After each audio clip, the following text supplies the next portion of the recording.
All right.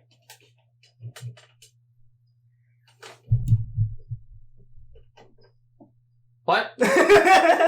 This one? Yep. Oh, This is it. we've begun. Welcome. We don't have Hold an on. actual intro, so here you go. This was that? That was it. That's it. Every time. So far, it's been this every time. Yeah. Yeah, go open your shit. Yeah.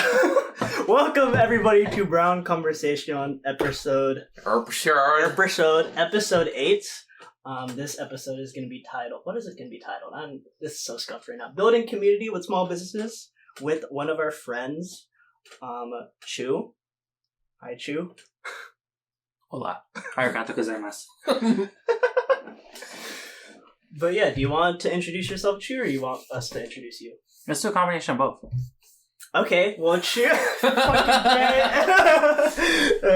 But so yeah, Chew. Do you want us to call you Chew only? Do you want to be called? You can Andrew? do whatever you like. Andrew. This Chew. is your show. This is Just a humble guest. Chewey. That's what I call you anyway. We know, me and Clark both know them from our current job right now, which is not to be said, but you know if you know. And If you're in the know, you're in the know. yeah, Chewey is a Korean American. Korean American, yes. So that means Chew is our first non-Filipino guest on this podcast. Look at us, we're diverse. Almost complete brown. Almost. Yeah. I did grow up in a Filipino community, if that helps. Just a little bit. Just a little bit. spice. My Pinch of garlic. my first party, this auntie gave me a Tupperware, and I was like, "What do I do with it?" She's like, "Oh, you know, when you know." And I'm like, "Okay." She's like, "Call me Tita, right?" Mm-hmm. She's like, "Call me Tita," and I'm like, "Okay, Mm-hmm. Tita." She brought back her Tupperware. Never. She needs that. No, I took it home. She's Never very used upset that. right now. Yeah. She feels a disturbance in the force right now. Sick. So yeah. So Chew, what are your pronouns, by the way? He, him. Sick. So where are you originally from in terms of like where did you grow up and then where do you live now? So I'm from Chula Vista in SoCal, San Diego. Yes. Yes. Yes. Where do I live now? I live in San Francisco in the TL, a little flavor town. Fucking flavored. Flavor. Careful on this one. And what do? I help manage a business. You Help seem very manage a help business? manage a, that's very generous of you to say that. Humble as fuck. Stay humble. But yeah. Just general check-ins before we start on like the topics and everything. Mhm. Just out of 10, how are you feeling? I think an 8's good. Oh, Yeah, that's it. No, that's considering you just got off of work. Yeah. It's very surprising. yeah, it goes, peaks and goes, and then it's like, you know what? And then it averages out to 7.5, then you're wondering, I am okay. I'm passing, but my parents think I'm still failing. Because you didn't hit that 10 mark. Did I lose you guys? No, I think No. we grew up very similarly. Yeah. It's kind of that kind of hit home a little. Anything you want to share? That happened to you recently that you want to pop off on? Could be just anything you want to share. Sure, What happened in life? Oh, I feel like let's do that after. Because I want to see what your questions are first, and then I feel like I can add on to it. Cool. So, We'll have a double take for your general advice at the end. But yeah, Clark. Me? Yeah. What's new? I'm leaving this job soon. Whoa! Yes. I'm looking at more doubles now. It's okay. Oh, It's okay. sorry. I just decided I wanted to work in an industry I actually wanted to work in. I believe in leaving us.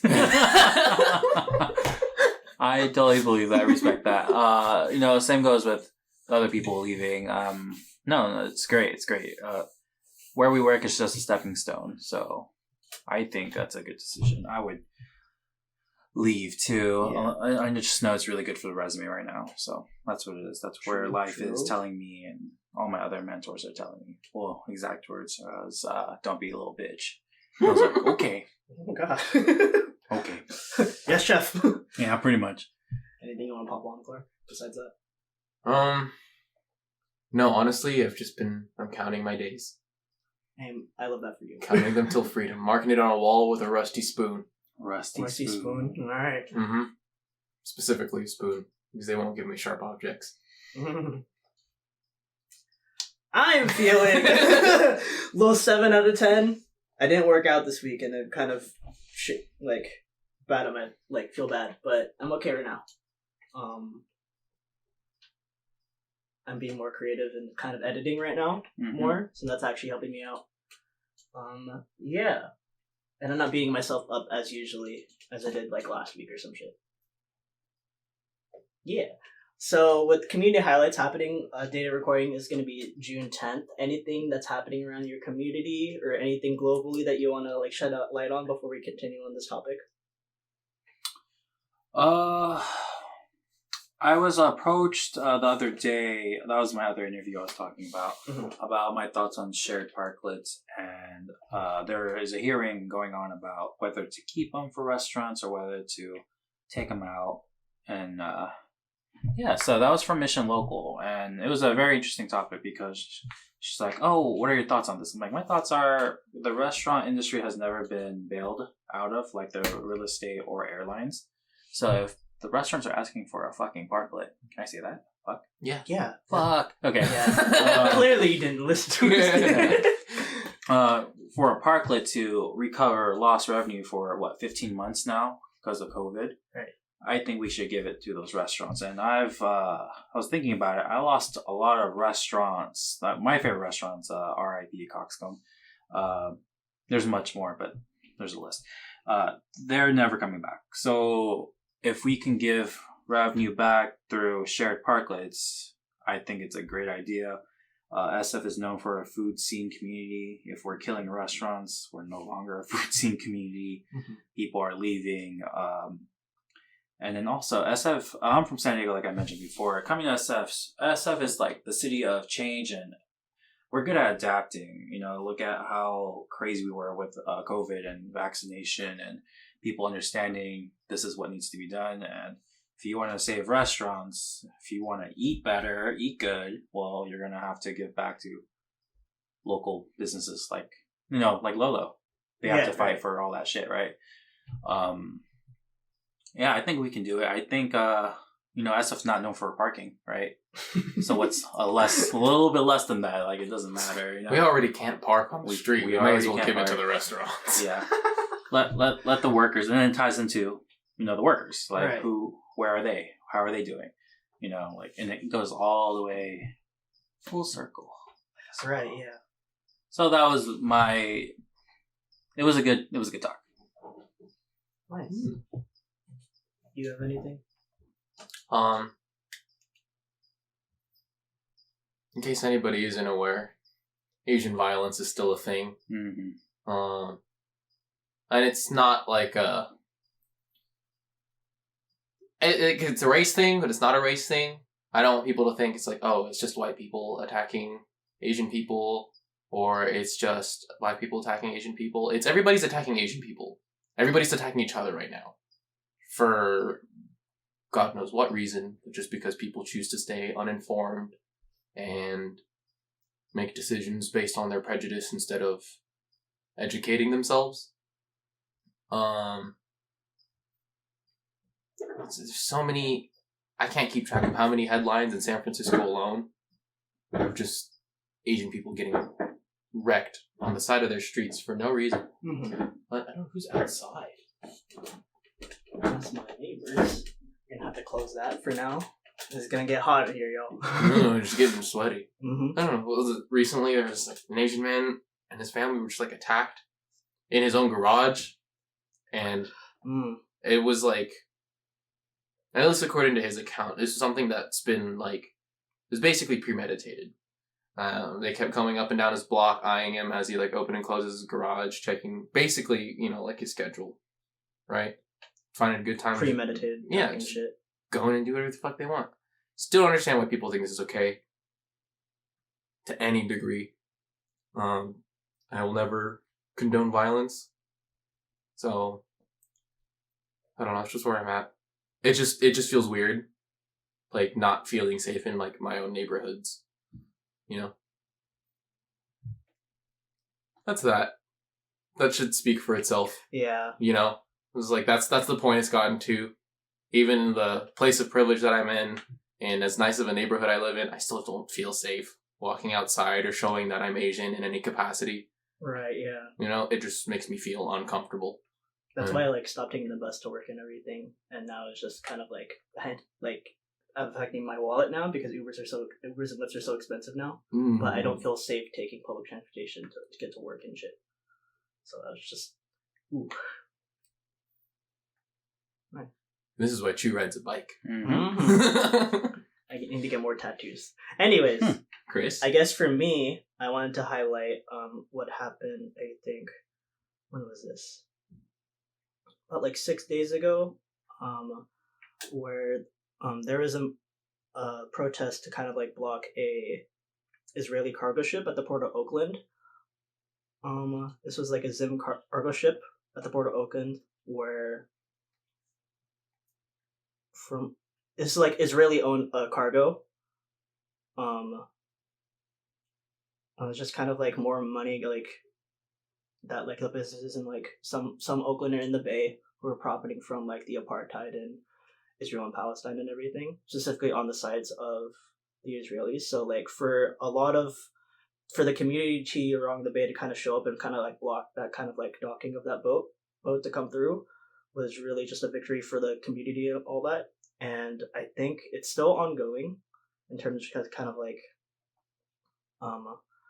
if it's gonna come back or anything, because just like they're gonna dock somewhere. It's just like it's only like preventative and not kind of like proactive and everything. But it's still a victory is a victory because like they're hard. Yeah, it's just with everything happening, they're so hard to come by. So you need to celebrate what's good. And like the community was there from there was like a morning shift to like a night shift and everything. So I just wanted to highlight a lot of the organization that came through to stop the boat to kind of like stand with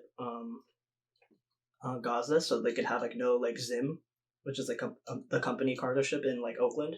So more emphasis on that. So yeah, that was kind of like good to see and shit. So crazy. Yeah, and so people were still like caring about the actual situation after the fucking. I just hate how people just trend on that shit.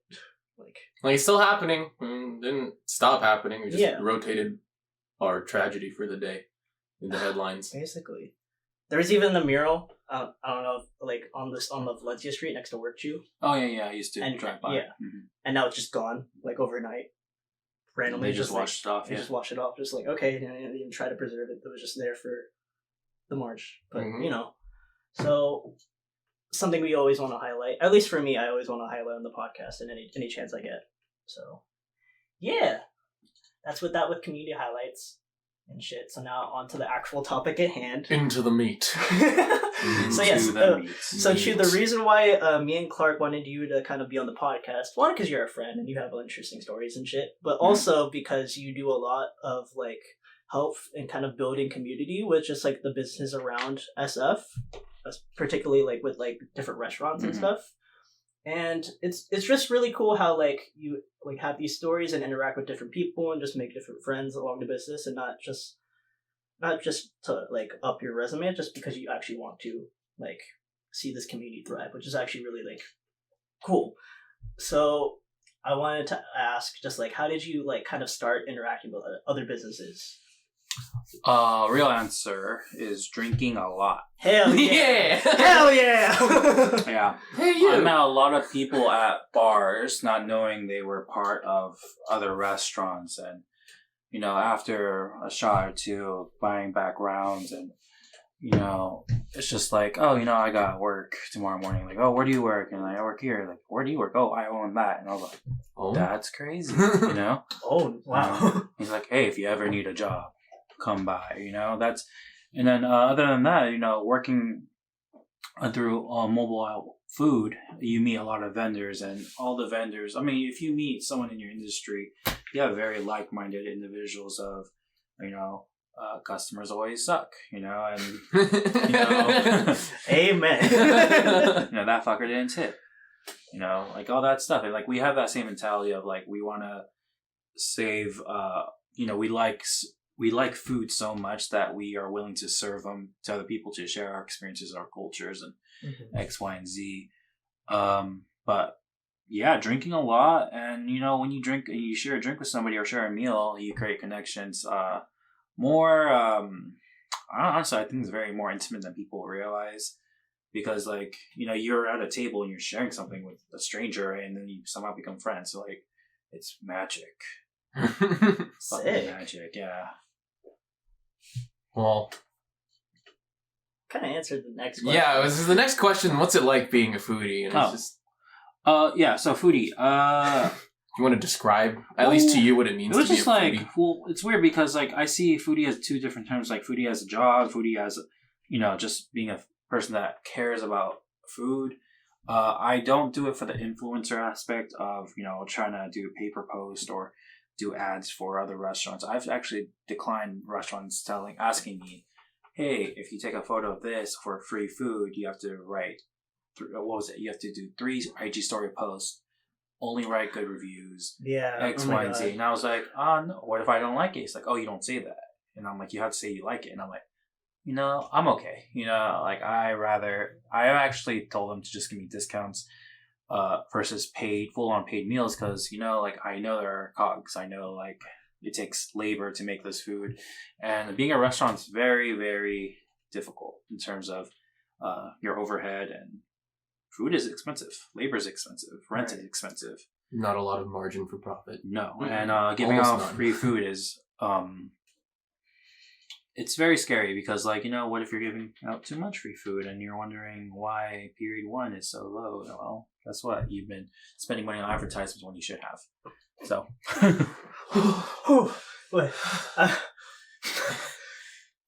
it's hot in here. Is your neighbor done doing your work? Yeah, let's open the window real quick. The homies know what we're fucking talking about right now. I'm so glad you said that. Anyway, and the shirt comes off. Whose shirt? You don't know. Bernie oh my Mittens. God. Anyways, anything else you want to say on that? I feel like it's gonna go in a cycle again, so it's all good. Mm-hmm. Yeah. I guess just next question. I don't know. With your definition, I guess, just being a foodie is just, I don't consider you much a foodie, but just how much on average you spend on food? Are we talking about in a week or? Yeah, probably a week. Week in the life of Chew. Chew eats good. So let me see. Between groceries and food endorsements. Right. Endorsements. I'm thinking at least 400 a week. Jeez. It depends, because 10% of my paycheck goes to you, Chew. Right. But no, it's just some of those meals carry over, and it's just it kind of balances out. And I don't want Mooney to judge me either, because she's like, oh, that bitch is out again. Mooney's my cat. I can feel the stares. I don't want her to bitch at me. Who the fuck are you talking about? Yeah. My cat, my domestic partner. My cat judges. Wait, don't say that. But yeah, no, roughly that much, because also I'm not just paying for myself, I'm paying for other individuals. They take care of you, you take care of them, and I tip heavy, because sometimes they give me extra stuff, and I'm like, it's almost like you understand how much they rely on tips in this industry. Right. So the thing is, when a restaurant gives you 10% off because you're a friend or family, well, you better tip 30%, because that means you're tipping 20%. Mm-hmm. Right. So they're like, oh, you're tipping so high. I'm like, well, it's because it's evened out, If you can't, if the restaurant will allow you to pay for the restaurant, you treat the staff right? Mm-hmm. And then, 400-ish, depending on who I'm with, right? Right. Well, how about a bad week and shit? Mm-hmm. And then that follows up to the next question, right? Yeah. Segues. Segue. Yes and no, but food. Oh, sorry. The question. Oh yeah, the question, I guess. I guess just saying, with how much you spend on food. Have you ever experienced a lot of food insecurity? A lot, no. More in the beginning of me living in San Francisco, which has been, I've been here for 10, 11 years. Yes, where it's just you're kind of on that college diet, ramen, some really bad Trader Joe's dumplings. Spam. Spam actually was very expensive, so you got the Vienna sausage. It's right there. And mac and cheese and all that stuff. But currently, no, I haven't been like, let's say, quote unquote, starving. It's just having difficulties because a lot of my friends who work in the restaurant industry will always feed me. I'll stop by, just say hi, and they're like, "You hungry? Food?" I'm like, "Yes." And then he's like, and they throw stuff at me. They legit throw stuff at me, and life is good so far. Nice. This is not on the script, like most things are that we ask on the podcast. But with like how you talked about how like people giving you free food and everything, like your friends and everything. Did you ever use that like privilege to like help others in need and everything? Just random like homeless people on your block, because you do live in the TL just recently. So just like, have you ever just like given out stuff like, hey, I have food at home and this is just extra for me here? Yeah. Sometimes even if I say no, they'll throw food at me, right? It's just the same concept with Caviar, DoorDash, all that stuff. If they have extra food, for some reason they didn't pick up, or some fucker didn't want to confirm their order for a $40 meal. Oh God. No, we just say no, right? Somebody's eating it. Yeah, why is it always like a $40, $60 meal every fucking time? No idea. I can just forget about this money. Don't worry about it. Oh, so luckily for the restaurant, those are already paid for because it's on the driver. But I do get those food, and sometimes I do offer it to people. And most of the time, I found out that a lot of homeless people, they're okay on food. Really? Yeah, they are okay on food. They have there's food kitchens dedicated to these guys. Food stamp programs. Yeah, I've actually been told more no's than yes, and so a lot of those food will be my leftovers. I'm like, hey, this is ironic, right? And then some people are like, is it vegan? I'm like, whoa, I've gone that twice. I'm like, holy crap, okay, you're cool, man. Yeah. With like at least just the food kitchens I worked in or volunteered in the city, there's just a lot of like shit they cater towards because there's some extra ingredients, but like I'm pretty sure this pandemic has just like fucked some over it a lot. Yeah. They don't have the ingredients they can like previously make for like some of these people with dietary restrictions. Yep. So I'm just like, oh, that's kind of fucked up. That's why I always ask like friends like dietary restrictions, or if I'm dealing with a customer first time, what's your dietary restriction? If you have any, and they're like, no, I can eat everything. I'm like, perfect. Common sense business practices. Right. On that note, though, I get more drug requests. They're like, "Oh, do you have a blunt I can smoke?" I'm like, "Yeah, right." Like food, blunt. Take the blunt. It's like I can eat, but I can't smoke. Yeah. So. Ooh, yeah. Weird. That's a whole different conversation we could talk about. Yeah, but cool. All right. Moving on. This is rapid fire questions. Next. With like your own, like, if you want to describe your work experience too, but like with your work experience, and just time in the industry in general. Yeah, what is like one like common practice or mindset business owners like have that is just fucking stupid? We already know one with the work that we're in, but if you want to pop off the things that people like most business owners commonly share that you see like as trend as, or like red flags, you think, yeah, regular employees could look out for. Well, the thing is, if the business owner is not there to check in on their property, their baby, their money maker, their piggy bank, right? I think that's strange. If I don't see the owner at least once or twice a week, it kind of triggers me and like, you know what? Is this my business or yours, right? Because I'm here more than you are. I probably would have slept here if I had to do like a triple, and I'd be okay with it. I think if you don't see your boss enough, and if it's a bigger thing, it's your manager or your assistant manager. If you don't see those people managing you, that means they're not managing the business, because if they're not asking how you are, how you're doing, or checking on the product every so often, they don't know if it's consistent. So, and then it starts to fall off. You're like, oh, what's happening? What's going on? They don't know because they're not there. It's almost like nobody's here to check in on us. Check in, yeah.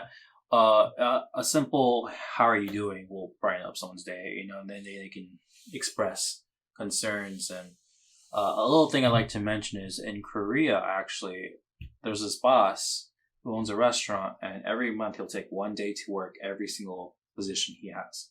He'll be a dishwasher for a day, a server for a day, a cashier for a day. He'll be in the line just to see how everyone is feeling. If there's problems that people don't talk to because I don't know if they're scared to talk to the owner. They're like, oh, why is the dishwasher like this? Oh, it's been like that. Well, let's fix it. Like stuff like that. So if the owner puts themselves in their employees' shoes, I think the business would run more successfully, right? Yeah. That's just, I don't know. I think that's just being a good boss is just working with your people, not like telling them what to do, right? It's Work in the almost like trenches. leading by example is more effective than Yeah, dictating. something like I don't know. that.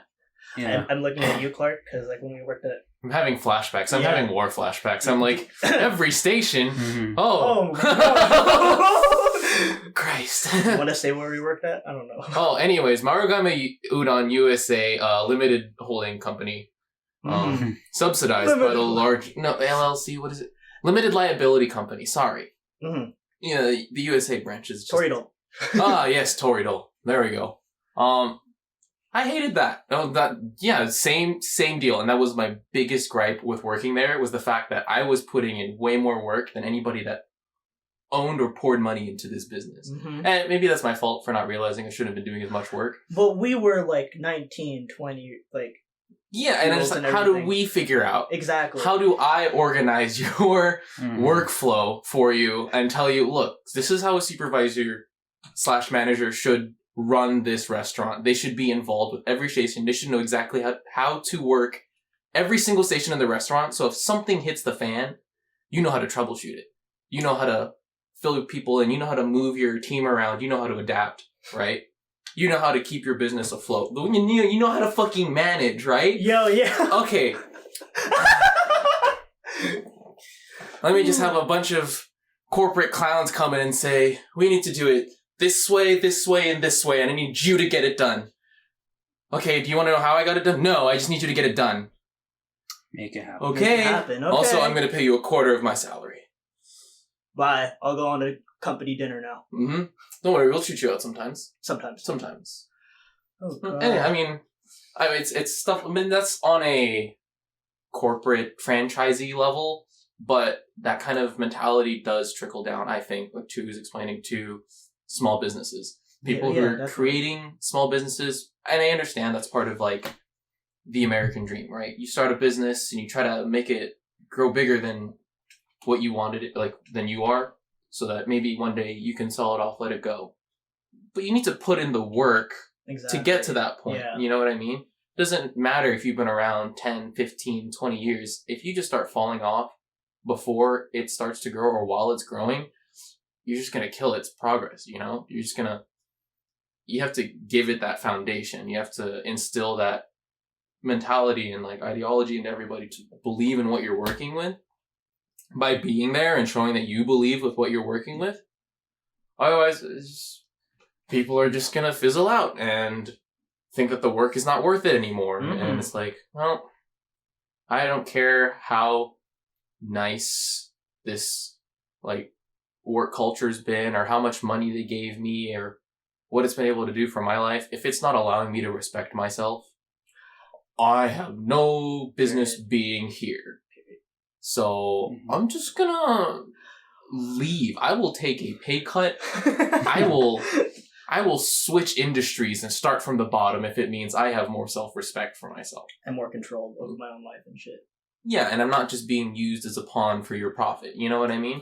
I like how Chewey mentioned that like business in Korea. It's very vague, but still like I can see it happening in like multiple like different countries around the world, and not only specifically just be in the U.S. Because people, every time like a different business from like a different like country comes into the U.S., people just have this mindset like, oh, they're just used to this because they're Japanese. They have a different work culture. Like no, it's still the same oppressive work culture Yep. that falls under capitalism in general, and just like Mhm. it's just in a different language, same shit, different font, you know. Mm. So I'm kind of glad that you have similarities in different. I guess we all have different similarities in different companies of the world too, just like how they kind of like take advantage of their workers. Yeah. I guess going on to the next question, Chu is just like, why do you think it's important to interact with small businesses? Oh, Just I in think so. Yeah, I mean, the thing about small businesses is they're small people. They need help. They will not ask for help openly, but if you talk to the owners, like for example, it's the whole like if you run this is happened actually multiple times where let's just say we ran out of tortillas. Guess who we're gonna go for tortillas? Our neighbors, right? And then in return, tortillas, yeah, fresher, yeah. And then it's just like the one day they came up to me like, "Hey, do you have grandma?" I got you. I remember those tortillas you gave me. Yeah. Oh, and then the next day, I need your stapler. That stapler was so fucking nice. And he's like, you don't need tortillas, you don't need grandmas, you don't need jalapenos, you need my stapler. I'm like, Jorge, did I stutter? He's like, no. He's like, I get you a stapler. I'm like, okay. Give it back to me because it's my favorite stapler. I'm like, it's a really good. It was a really good nice stapler. I'm gonna start bringing my favorite stapler Lord. It was an industrial like stapler that doesn't it's not flimsy and shit. Yeah. So I could have we could attack somebody with that. Yeah, basically. Oh, I have a '90s like stamp steel office stapler in my house, and You should protect that with your life, right? Like a champ. Yeah, small businesses. I just act like they're our neighbors, and it's just it goes hand in hand. If they need help, you help them. If we need help, they help us. It's just community, right? You build a relationship by scratching each other's back, right? Right. And then sometimes you just drink a lot of mezcal and tequila after that, and you're just friends. Nice. There's a lot of drinking. It's almost like everybody in the food industry gets off at the same time. Yeah. It's 10 o'clock. Where are you going? The bar? The bar? Yes. Yes. The bar. Who's here? Everybody from the other bar. Yeah. Yeah.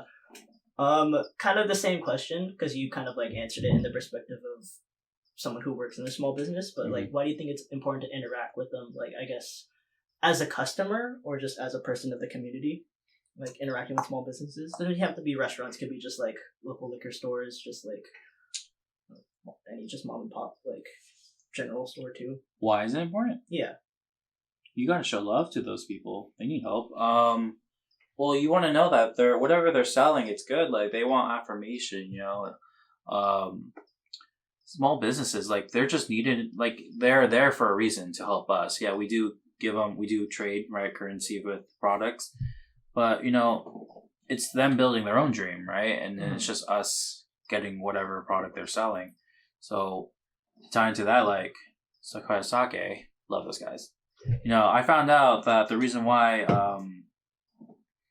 they do it is because every sake they had was shit. And they're like, you know what? We're just going to do it ourselves. Mm-hmm. And so when people going into their sake and they buying sake, like they believe in the same thing we did. Every other sake sucks. Ours is better because that's why we're doing it. And now they're blowing up, you know? I went to a sake tasting there. And with social distancing and all that stuff, it was like a very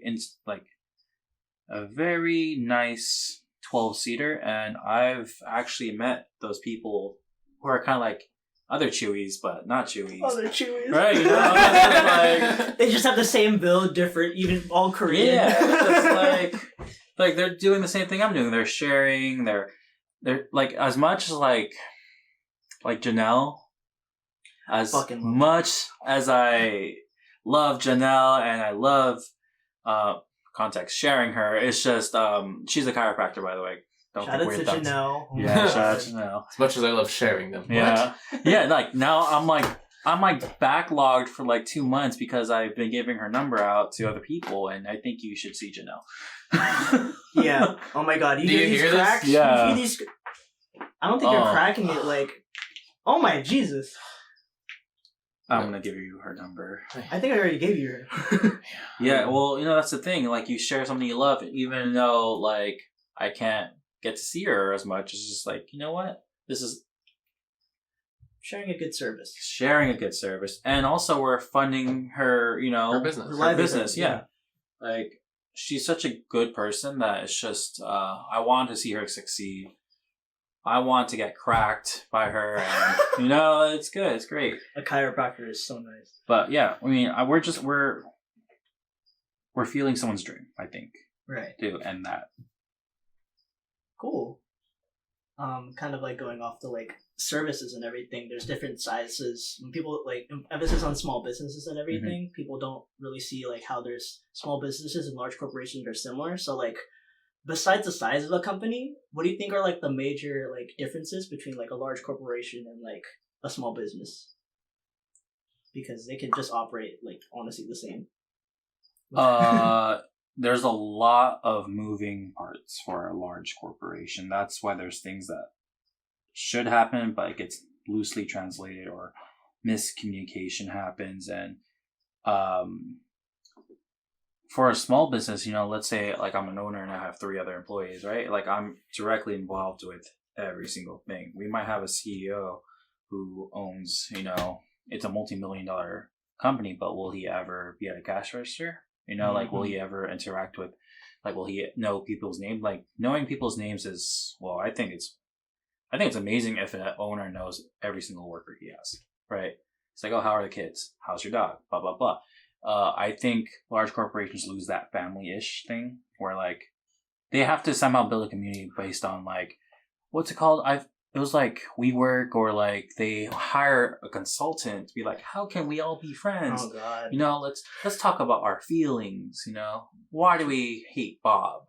Bob, come over here. I love an HR department. Yeah, give Bob a hug. Like it's really weird and cringy, but that's how large corporations like handle those problems, right? But as a small business, you can directly be like, hey, like what's going on? So. Yes. Large corporations. Yes. How do you think some small businesses and large corporations operate the same in terms of kind of like interacting with their employees?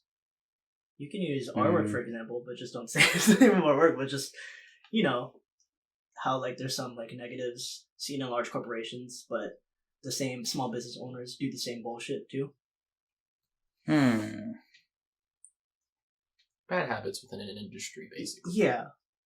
I think it's lack of awareness because, as small as we are, what is really small, right? Like, according to the IRS, it's less than a certain amount of employees. Right. So, like, is 50 still a small company? I think 50 is a lot of fucking people. That's a lot. It's still small. Right. Yeah. Like, I can't name every single person that we know at the company right now, and I feel like I just think everyone loses. I mean, it's kind of hard to think about it now. I'm just upset at myself because I don't know who's at the kitchen, Right. But anyway, I know back. 2 names in the kitchen. You know 2 names? It was, I can't say, yeah, but. I work across both kitchens, and I'm pretty sure I know more people that work for us than I think we eventually lose connections with people. Mm-hmm. Yeah. It's inevitable, but just, are people trying to kind of keep that together? Do you feel like there's a point in a business's growth where that becomes infeasible, or do you think that caring about people should just be common practice? It should be common practice because, that will, if thinking as a business owner, if they're happy, guess what? Productivity will go up. If they're sad, depressed, guess what? They're going to go down. So it relates to how the quality of work is. Especially in a product like a restaurant, sometimes they're like, I don't give a fuck. And then we get reviews on DoorDash and we're like, hey, this was half-assed. Well, I wonder why, like... Because they won't pay for my dental insurance. They won't pay for my dental. They don't even have dental. They don't. Do we? Do you? Well, I have my insurance with my parents, so that... I do. I think there's an option. Yeah. I remember when I first got hired and everything, which is crazy. I remember, like, my friends that graduated were just like, oh, I got this, I got that. I'm like, I do too. I had. Oh my god, yeah. You want to pop off on that too? How, like, people think, like, they need a degree to kind of, like, still, like, be stable and, like, successful and everything? Yeah, I totally disagree with that. Yeah, but, like, back in college, I didn't graduate college. I just worked a lot. And I feel a sense of success in that because, like, knowing all these people, I know for sure that if I graduated, I would have lost all these connections. I'm making wavy signs, just letting you guys know. Viewers. I'm mapping it out for, yeah. Anyway, yeah, these connections would be lost. So I treasure those connections because, I used to work at a butcher. I drank with the owner without realizing it, I break down tuna and then I break down fish at a, a Japanese restaurant because of drinking. A lot of drinking, guys. Just drink. And, God. meet friends. Yeah. But yeah, if I was somewhere else, these experiences would never happen. And I'm actually understanding who I am as a person. I like appreciating animal and treating them right, feeding people, and making them learn this piece of steak isn't just a piece of meat. It's it's been cared for. It's been cared cut. for. Yeah. And then it goes to knives, right? Because those. Oh my God. Craftsmanship. It goes it's a whole connection because creation of that texture. Yeah, the knife maker is hoping you know what? I hope they cut that fucking meat good because it's gonna be for somebody. So it's just crazy how connected everything is. Do you feel like when you're this is to both you and both the Clark too. I was just I feel that I can't really make friends well if they don't know just how working is, because just I have worked since I'm 22 now. I've worked constantly since I was 18, even before that. Unpaid labor, volunteering. So I kind of know how much pressure it is to kind of work for a living and everything. Do you feel when people, you can automatically tell when you're talking to someone that they just, you don't know what it's like. They're out of touch. They're just out of touch with just life and everything. It's just you don't really know how the value of a dollar is and shit. Mm-hmm. I kind of immediately know that. I'm just okay. You don't understand the difference between a 10% tip and a 15% tip. Yeah. So I'm just Do you want to go first? God. Yeah. No, I think at this point, it is kind of hard to make friends with people that ain't with it. Yeah, and even if it's even if you did it for 1 year and you realize it was bullshit and this wasn't your thing, that's enough time for you to figure out that it wasn't your thing. Right. You understand that the what's it called? The negative aspects of working in service got to you so quickly that you left, right? But keep in mind, those are negative aspects that stay throughout being in the service industry, no matter how long you're in it. Right. Okay, so people who have been in the service industry, service and hospitality for 10, 20, 30 years, are putting up with so much bullshit, right? For one, they have to ask for tips to make up a majority of the actual income they need. That the company's not paying.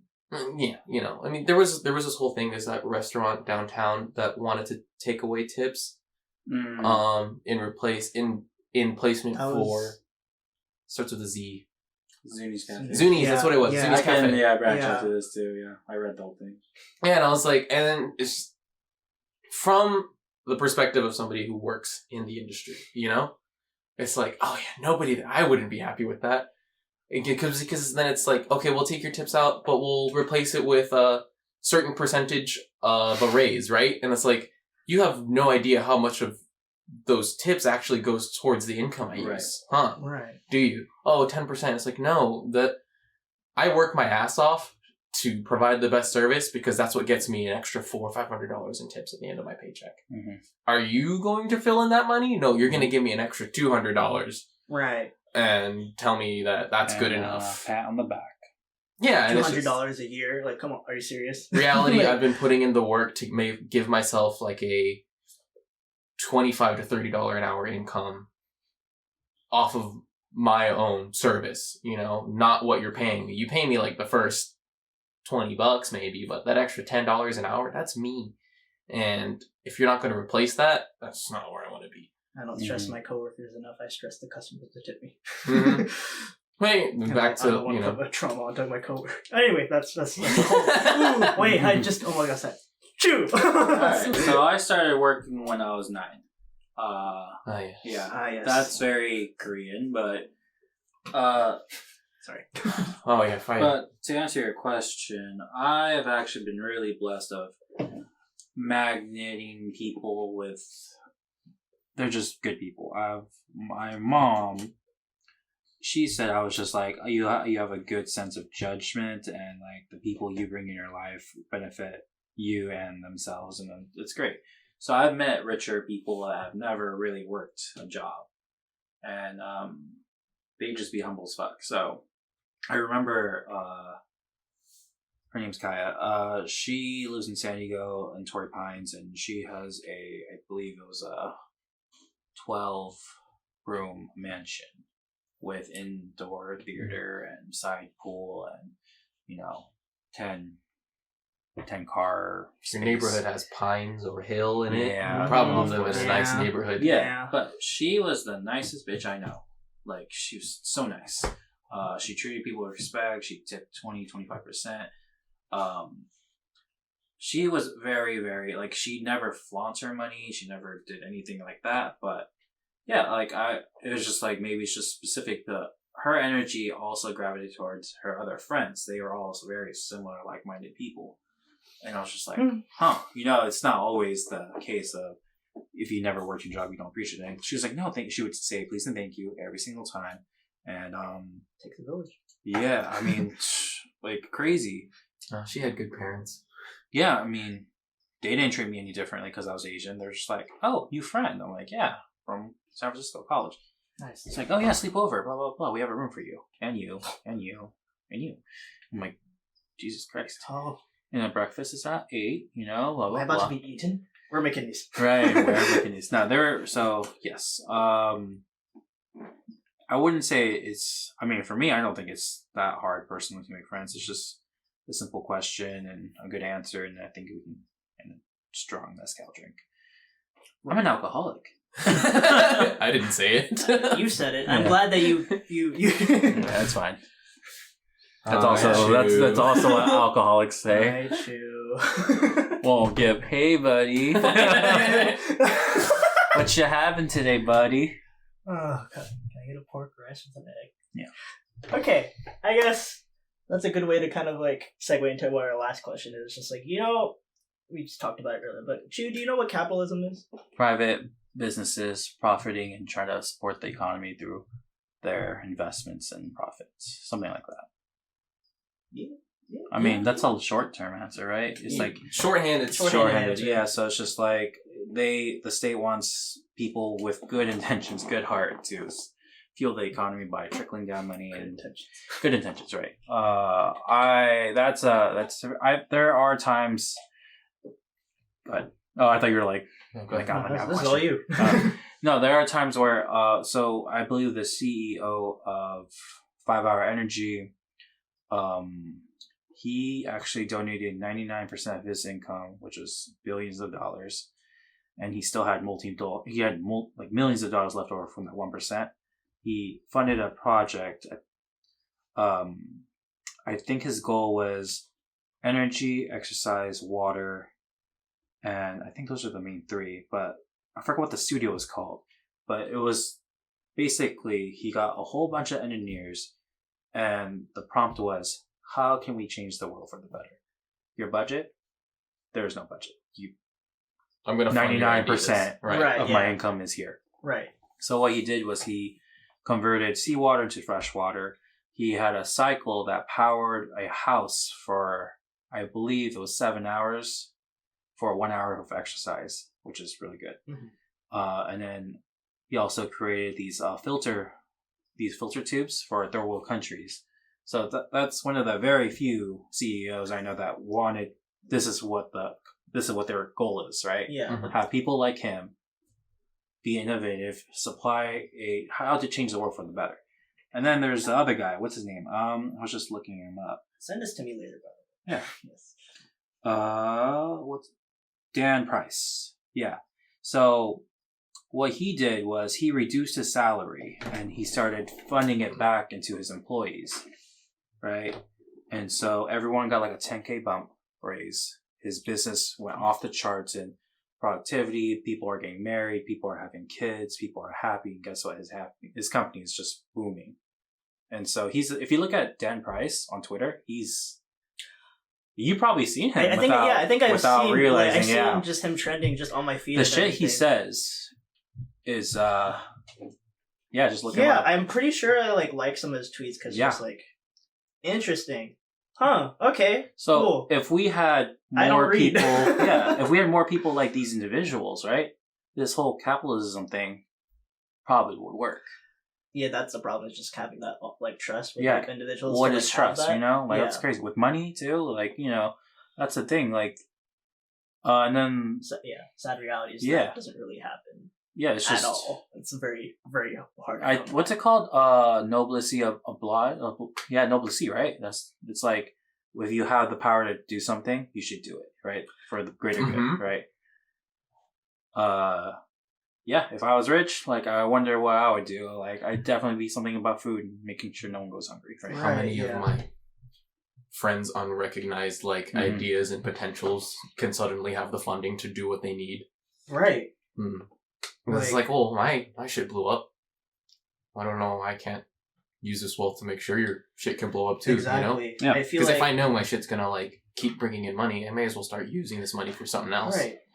I definitely just, especially with America, how, like the American dream and everything, it's just kind of like to build up your wealth and everything, so you can kind of like. Give it to your offspring or Yeah. something. But that like people kind of forget like, why can't you continue to do that on along the way of your like growth and development of your like your profits and everything. So Mhm. it's just kind of like, because if it takes a long time for you to kind of build up your wealth, like generations and generations, you're gonna eventually like lose touch of like what your purpose is and everything. Mhm. So when I hear people just like, oh, I'm gonna do it when I'm like wealthy and shit, just like, why can't you do it to whatever your capacity is now and shit? Because eventually, I just in my back of my head, it's just like eventually you're just gonna forget and not like even think about it later, if and when you're gonna reach that 1% and shit.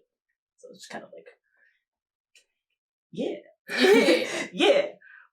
Another question, I guess, two-part is just like, do you know why, like, we kind of mentioned already, but do you know why, like, capitalism is just inherently, like, bad, Jew? Because people suck. Yes. Short Yeah. answer. People fucking suck.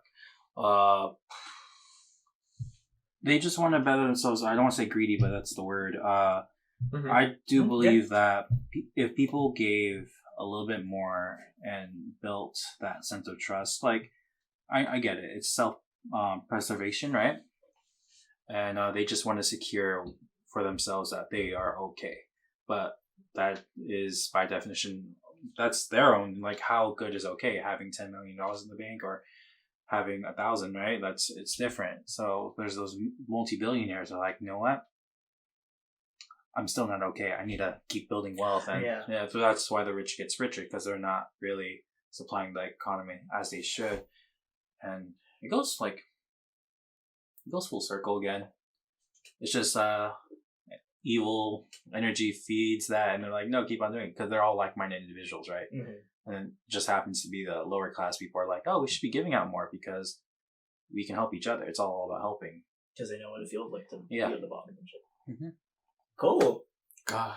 The horrors of capitalism. Mm-hmm.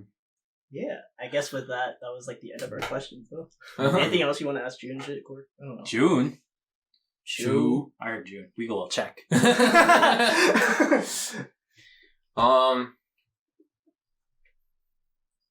Fun metric for people who aren't paying attention to unemployment, and this relates to capitalism at the moment. The current rate for jobs available on the market and the amount of people who are unemployed are virtually the same. A lot of cleaning going on. Mm-hmm. Good job, Chew. Thank you. Mm-hmm. We know how to take care of wooden tops. Sorry. Yeah. So anyways, the people writing unemployment and the amount of jobs that are available are virtually the same at this point, right? Mm-hmm. And, okay, so it's like, okay, cool, great. That means technically everybody could have a job. Right. The problem is, none of those jobs pay nearly as well as the government subsidies that we're seeing. Oh my god.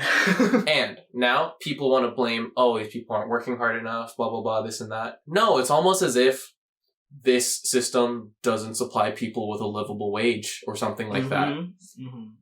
It's almost as if people can't survive off of $12 an hour, you know? Yeah. I like how people are just like, it's just large corporations. No, it's also small businesses too, not paying their fucking employees. In the same vein of like, we need to focus on making sure that this is going to survive. It's going to survive if you take care of the people that make your business run. Right. That's how you... The core is rotten. Yeah, Exactly. It's just the thing with capitalism is that people think that money is what keeps it alive. Oh, yeah. No, capitalism it's a consumer system. It's Money isn't real. without people to consume your product, there is no capitalism. Mm-hmm. You can't. If nobody can afford your thing except the same 3 people, you've no longer got a free market. You've got an oligarchy. It's the same 5 companies trading with each other for the same shit.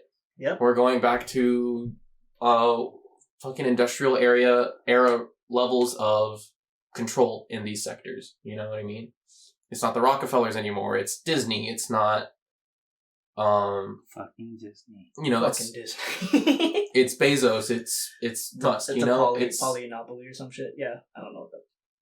oligopoly. Oligopoly. Yeah. Oligopoly. Monopoly is when it's one, and oligopoly is when it's multiple. A 4-dimensional board. Yeah, pretty much. If I'm remembering my economics class the correct way. You see the Monsanto graph and shit of just every company. In the same vein that Chewey was saying, it's like, and I think where people start to get iffy, especially people who are very staunch in their conservative ideals, where the concept of socialism can function in a free market. It's just a matter of how we use that money to expand and grow that market, right? If my business is doing great, then yes, I want to start creating opportunities and jobs and wealth for other people in my community, because then that overall creates a better economy in my community. That's how capitalism is supposed to work. That's the whole idea. You become successful, you trickle down that success to people in your community so they can do the same and give back.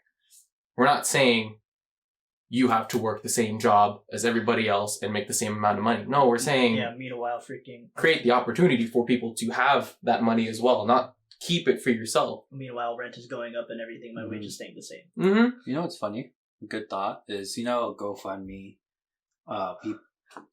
People in the community are supporting Venmo, Cash Apps, and supporting individual or their dream or whatever. Can you imagine if a multi-million-dollar company just did that for somebody? Like, hey, here's 0.01% of our it's like do what you want to do. We believe in your project, we believe in that. So it's just crazy how when you see community support community and you see people that have opportunity to do it choose not to. Yeah, it also sucks how some people who accumulate that wealth come from these communities but forget where they fucking lose from it and shit. Mm-hmm. Whew, sorry, it just got really hot all of a sudden. But just that's why it's so important whenever whoever's listening, to the 2 people listening right now. Thank you. Also, just if you're gonna grow and develop and everything, never forget where you came from, and always just remember the people who collectively help build you up to where you're eventually gonna go in that point. So you were never self-made. Damn. Yeah. It's true though. Yeah. No. Just a matter of fact. Somebody helped you get to your success, whether you like it or not. You can say you made all the decisions on your own, but even if you started a business, somebody else carried that box of fruit to the cart. You know what I mean? You just built the cart. There's labor in every aspect of life and shit. Mm-hmm. It's almost impossible for you to kind of completely do all the labor. Nothing is ever truly free. No. Mm-hmm. No, someone paid something for it. So that's one of the wisdom my mom said. They gave it to me free. She's like, that wasn't free. Nothing's free. Monetarily. God damn. Crazy. Yeah. This is a good talk, y'all. But yeah. I love ending it on railing on capitalism. But yeah, kind of just end the episode. Any kind of general advice you want to give out, for people or any of our listeners to hold on to their day? Yeah, do whatever you want to do. Fuck what people say about you. Just do it. If you're scared of doing something, I just pull the trigger, because otherwise you'll never, you will say you're not ready. Well, you're never going to be ready. So until you actually do whatever you want to do, honestly, drink more, make friends. If you have the liver for it. No, it's not even that. It's just Imbibe. You That's don't the even word. have to drink alcohol. It's just having a drink with somebody, having a meal. You make connections. Share a plate. make it, yeah, Share a plate. Break some. open up. And Break some bread. bread. Yeah, Yeah. that's the term. Yes. Yeah. Break Well, the vodka Christ compels you. Maybe you should get that jar. Yeah. Also, if you're not in a good place, self-reflect and just think, well, how can we take a step towards that bridge and slowly get over that bridge, whatever hurdles. Start you're that at. conversation somewhere. Wow. Yeah. You gotta. I mean, you Roll credits. Roll credits. Right. This is fucking. Pause, please. As you hear sounds of stuff. This Sound is effects. staying in. Let's see. Let's see. Do. Sticker. Read it out loud. Okay, there is. Okay, just. So let me describe it. There's a Sorry. there's a literal Martian, green, big eyes, stuff like that, staring into a bathroom mirror, and in comic boxes, basically. What's the word I'm looking? Speaking. Just Word say bubbles. It just says I want to believe in myself. Well, damn It's it! that Believe se- in yourself. It's that first. self affirmation you kind of have Yeah. to say every Yeah, time. it's just thing. Like, and Another one with the If you peanut can't allergy. smash it, set it on Are you fire. fucking kidding? Beautiful. And the Peanuts kids are just like Antifa protesters. Yeah. I'm just period. saying, just do whatever you want to do. I'm glad you have these stickers, Chew. What the fuck? Yeah. Hey, cat butt. Oh, that's awesome. It's Uranus. I was just gonna tag him everywhere. But anyway, yeah, that's what I'm saying. You can't experience what you want to do unless you do it. So, and then if you don't like it, guess what? It wasn't for you. It wasn't for you. Yeah. I think, yeah. I guess popping off, I just had the epiphany like a couple of days ago where it's just like, let me go through my therapy folder of quotes to say to myself, listen, discovering something you are not is just as impactful and important as discovering who you are, because that just narrowed down your search. It helps you narrow down your search of who you are, what you like, and what you love to do. So don't stop finding out. Mm-hmm. And if it sucks, then now you know what not to do now. Try new things. I Try didn't new like things. that new thing. A Guess lot it's of- not your new thing. A lot of people don't like what I say. Is like when I say seek discomfort, because if you're comfortable, that means you're complacent. And honestly, you always challenge yourself, even if you're lazy as fuck. Because I mean, unless you're okay with that, but I see a lot of people who are not happy, and I'm like, what do? I do nothing. Well, maybe you should change that. And it's their choice to change it, right? We're not gonna be like, hey, you got to do this. No, it's your self choice, and you become a different person Right. when you self-influence yourself like that. It's good. Sick. Yeah. Any final advice you want to say? Know your worth. God. For those of you working in the service industry, you don't know them anything more than the bare minimum, unless you're being taken care of. You should only give back what you've been given in any job, really. If your bosses and stuff are showing you the time of day, giving you your space, stuff like that, then it's only fair that you can give them that in return. Right. You know what I mean? But when things just starting to accommodate you, when you're on the front line, you're the one pulling in business, making sure that their image is upheld, and they're just not appreciating you for what you do, you have no obligation to stay there. Mm-hmm. You have every right to leave with all of the good things you do for them. Because if they're not going to recognize them, then they don't realize how much you're worth. Fuck them. Yeah. And if shit hits the fan when they leave, that's not your fault. That just means they're not investing in what made them good in the first place. Period. Just something to keep an eye out on. Wherever you're working, if things start to feel like you're just a number instead of a person, it's probably not a good idea to stay there. Mm-hmm. Yeah. Any kind of shout outs you want to have, Chew, that you want to kind of shout out a business, your own shit, whatever you want to do? Oh yeah, Angela from Avadano, she's the head butcher there and owner. She taught me to cut shit and deal with it later, and then literally that's what we did. Rio from Kuma. He's a good mentor too.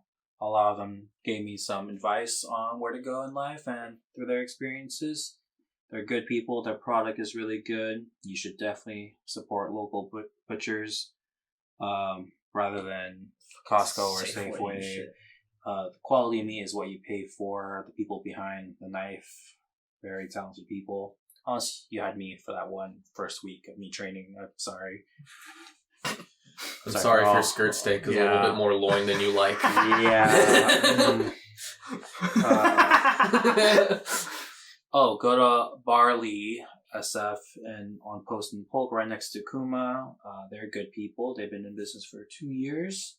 They're really a good company and they have that same energy with their customers, and you get to meet a lot of people from the industry. And I'm actually meeting new people from El Lopo, which is another like Hispanic bar. I'm thinking I need to go visit there, but they were shooting up, talking the shit at Barley, and we just got into a conversation about how there's no nitro fries in SF. Random, but What are nitro fries? I think they're so they use nitrogen to freeze it, and then they deep fry and flash fry it, so it's extra crispy. Yeah. I think Niku from Niku Steakhouse used to do it, but COVID killed it, and I don't yeah, know what think they're doing anymore. Yeah. Anyway, Sick. support local businesses, right? Yeah. With that, yeah.